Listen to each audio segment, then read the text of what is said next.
Hello guys, this is Dr. Cool Photofix. We're back on another edition. Today we have our engine in the house which we want to analyze and give a thorough teachings to many DIYs and many mechanics whose car is undergoing some certain problems, precisely engine knocking. So this very car here experienced an engine knocking, and this over here is a knock sensor which is often supposed to detect the knock between the engines. So what is actually knock? Most people have heard about engine knocking, but they don't really understand what it is. So I'm going to explain what it is in this very video here. Then we go into different causes of knock and how to fix it. So knock is actually when the combustion occurs before the combustion chamber. Now, where is the combustion chamber? Most of you, this is actually the cylinders, right? But the combustion chamber is just like about this very mark which you can see here, which is just between here and the top cylinder head that is actually covering it. That's about 4 millimeter gap. That is actually the combustion chamber. But if suppose the knock, the combustion occurs between this very line you're seeing here and to the space where this piston head is, then that is what we call engine knocking. Although when engine knocking occurs sometimes, this very sensor is designed to take the readings in decibels to send the signals back to the ECM so it can be able to either shut off the engine or to create some sort of drivability issue pending when the issue is going to be resolved. I hope that is clearly understood.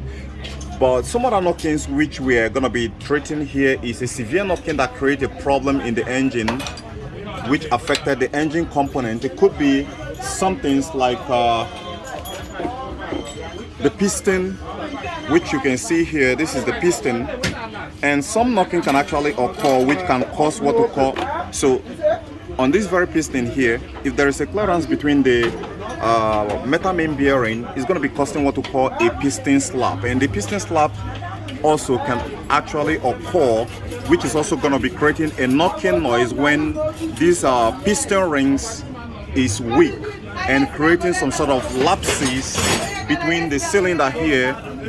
So when there is a lot of gap between the pistons and the cylinder wall, then there's going to be what we call piston slap, which is also creating a knocking inside the engine. The other knocking which we're going to be looking at here is when the metal main bearing worn out. Most times, most people can quickly go ahead and replace the metal main bearing without properly investigating why the knocking occur in the first place. Now let me go ahead and give you guys some samples. This is the metal main bearing for this very crankshaft here, and this crankshaft have been affected by the knocking, which can often create a lot of engine knocking while the engine is moving. Now you can see here, this is a serious problem, which if we take a critical diagnosis on why this very problem occur, it could be leading to insufficient supply of oil to this very crankshaft here, because the oil is what is supposed to provide a lubrication why this very crankshaft is working as it should. So if there is any deformity within the oil pump, there's going to be a problem. What is the oil pump? This is a typical oil pump for some car, for this very Toyota Corolla, but for some make and model it's gonna differ. And so if there is a deficiency, if there is some sort of a underperformance in this very oil pump here, is gonna create this very engine knocking, because it's gonna restrict oil flow. It's not gonna supply a sufficient oil flow that's gonna be proficient enough, that's gonna be good enough to lubricate this very crankshaft. Now if you look at this very metal main bearing here, you can see that some of the face are worn, and that is actually what is caused by what we call engine knocking. Now aside this, when you hear your engine, okay, aside what I have said previously concerning the knocking, there are some other factors that can actually affect the engine to start creating a knocking situation, such as sludge buildup. And how the sludge buildup, that's something which I can't discuss completely on the framework of this very video here. But when your engine have a lot of sludge, for instance this very engine which we're currently dealing with, there is a whole lot of sludge here. I want you to look at my hand. It's really terrible. Now look at that. So you really need to get rid of this sludge, and I'm gonna tell you a few of it before I proceed. There is a video which I made which I completely discuss why the sludge build up in the engine occurs and how to avoid it. So you can see there is too much sludge on this very engine here. Now when the sludge build up seriously, it goes to affect the cam lifters that's supposed to be working in correspondence with this very camshaft here, and most often times you start hearing a rattling noise, or what we now know as engine knocking.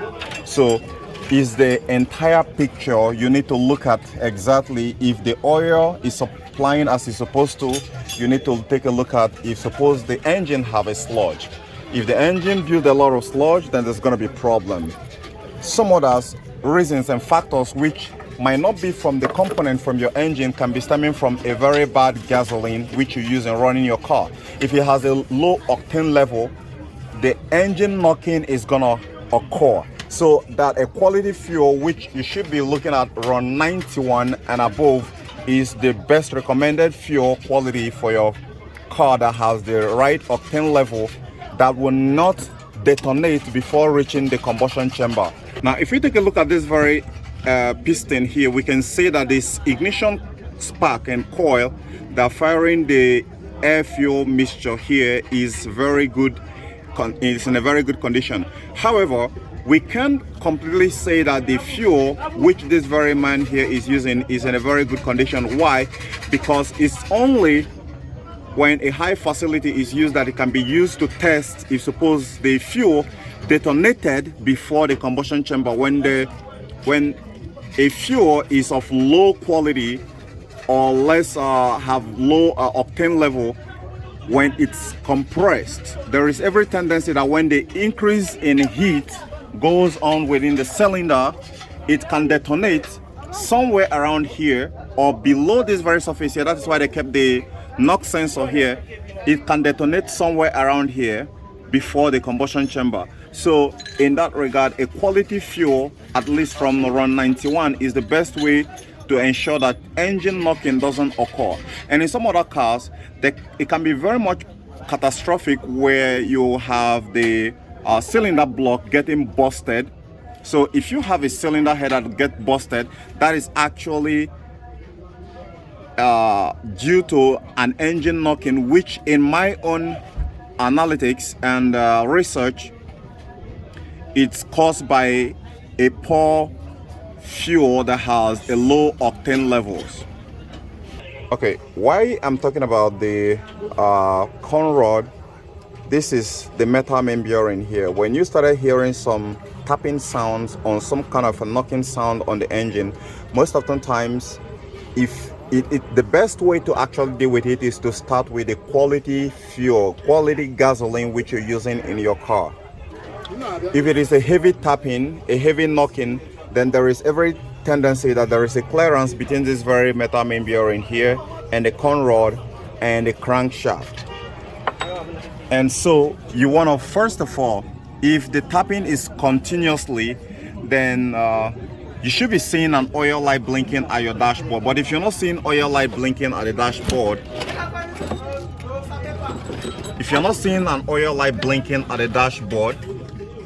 then